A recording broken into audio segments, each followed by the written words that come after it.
Ben, as I recall, when you were working in the Obama White House, you were on Vladimir Putin's sanctions list as he retaliated for the sanctions that the Obama administration imposed. And here he is at it again. Yeah, I was on the very first sanctions list, Lawrence. I think there were like 8 of us on that first list. He's glad to be on it. Ben, is that framed behind you somewhere in the room? Your name on the sanctions list? Yeah, I don't know how I got on that first list, but I'll take it. I mean, I have no money in rubles. I have no assets in Russia. So apart from the travel ban, I can't travel to Russia. It's had no impact on my life. Look, this is something they do tit for tat. I mean, actually, I think the Zelensky video you showed illustrates the contrast. Here's Putin, sitting in the Kremlin, sitting at his long table, avoiding anybody who might say anything that he doesn't want to hear, and issuing lists of American officials that he's sanctioning to literally no impact.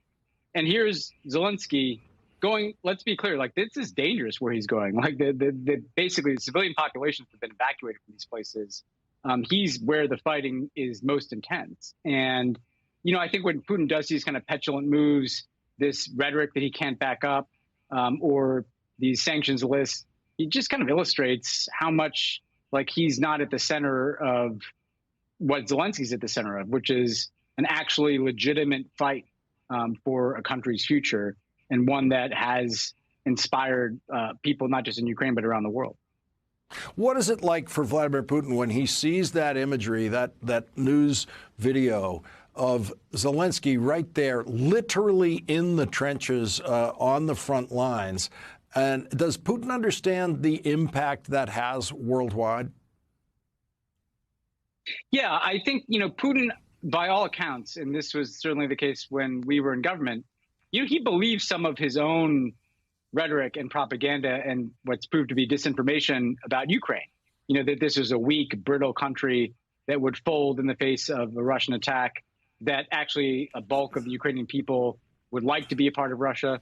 I think Putin has repeated that lie so much that I think he might have believed it. And what Zelensky has come to embody is a Ukrainian kind of civic nationalism that really puts the lie to everything Putin has said in his worldview. I mean, this is why it is such an existential threat to Putin, because everything that he said about the weakness of democracy, the weakness of the West, the fact that countries like Ukraine would actually like to be incorporated back into some version of a Russian empire.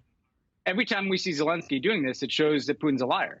And you also have to remember, Lawrence, this is a guy, Putin, that rides around on a horse with his shirt off. You don't do that unless you have some kind of complex, right? And what Zelensky's doing, he doesn't have to take his shirt off. Like, he's showing what actual courage is, and it's not something that Vladimir Putin possesses.